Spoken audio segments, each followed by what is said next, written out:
یاره جی تاسو لږ ساعت مخکې توحید صاحب کال کړی و او هغوی ماشوم دی د هغې پسې راغلی یم. او کار یې کړی و. خو ستاسو نوم دی؟ زما نوم مهران دی. صحیح دی، راوباسه مې له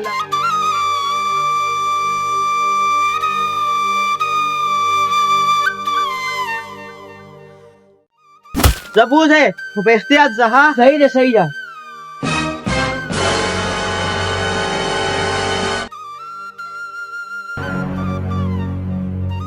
یاره جی لږ ساعت مخکې توحید کال کړی و هغه ماشوم راوباسئ. کوم ماشوم و؟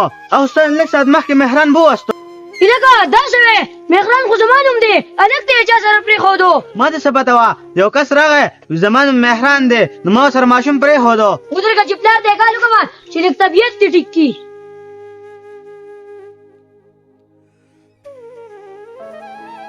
ماشوم دې څه کو؟ ماشوم دې څه کو؟ خبره واوره خبره واوره. لږ شه زه ستا خبره پرنسپل صاحب سره کوم.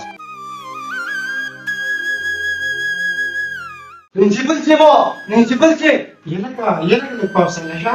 دا څه بدتمیزي ده یا په دې طریقه باندې ته زما سره خبرې کوې؟ ته څه خبرې؟ ستاسو په موجودګۍ کې زما وړوکی چا د سکول نه اغوا کړی. دا لا څنګه خبره کوې ته؟ ورې زه د چوکیدار راوړم او زه زه ځان پوه کوم چې دا څه چل کړ دی. هلکه عمرانه دې خو راشدو. جی سر جی وایه. هلکه عمرانه دلته څه چل کړی دی؟ د ماشوم تا ولې د پردي کس سره داسې پرېښودو؟ یاره جی ما ته خو نوره پته نشته خو تاسو وایي مهران نومې هلک به راشي دا ماشوم به ورسره پرېږدی. تاسو وایي ما د پلار کال کړ دی. او جی بالکل درته ما ویلي وو خو چې په کوم ټایم کې تاسو څنګه رینګ وکړو نو درته ما وویل مې یاره داسې یو کس به راځي او د ماشوم به ورسره پرېږدي. خو اوس زه څه وکړم؟ په دې کې غلطي د چا ده؟ ستا ده او که زمونږ ده؟ خو دا ټوله غلطي ستا ده ستا. یاره جی څنګه زما غلطي ده؟ یاره جی په کوم ټایم کې چې تاسو ما ته کال کوو په هغه ټایم کې ستاسو قوم شه څوک موجود وو او که نه؟ ولېږه جی زه لږ سوچ کوم. ښه ځای ټیک ته ځه زه په 5 منټه کې درځم. صرف چاته وینا کوم چې زما هغه ماشوم د سکول نه راولي بس زه راځم.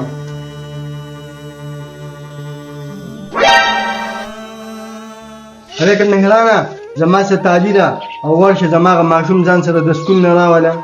هغه به زما سره څنګه راپرېږدي؟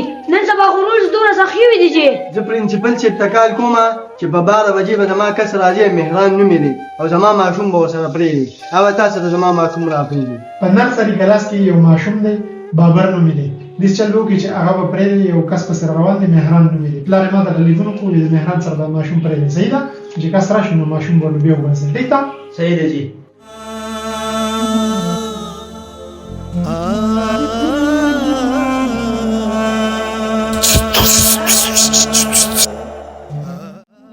دولس بجې شوې زه به چې هغه هلک راولمه.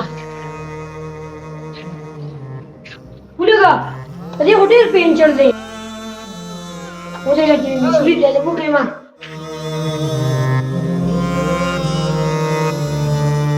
یاره جی اوس په زما د بچې څه چل کېږي؟ په ما خو قیامت دی. چې څه شوي دي هغه اسیم شوي دي. اوس په دې کې هېڅ هم نه کېږي هېڅ پکې هم نه کېږي. کتونکو کو په خپل ماشومانو پسې هر څوک لګي نو مهرباني کوئ ډیر احتیاط کوئ. که دا میسج تاسو خوښ شوی نو د مرګرو سره ضرور شیر کړئ. زموږ پیج فالو کړئ او چینل سبسکرایب کړئ. د الله په امان.